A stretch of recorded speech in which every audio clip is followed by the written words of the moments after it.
Humanap ng imbornal para magka 80,000. Ganito nga ba kadali kumita ng ayuda?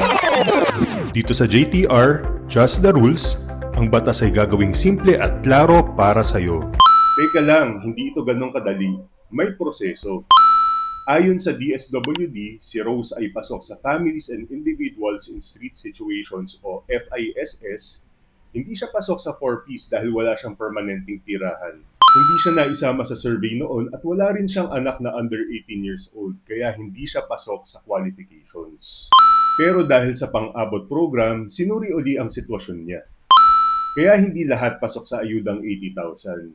Dadaan ka muna sa assessment. May business plan, may follow-up. Hindi porket nag-viral ako, give me funds.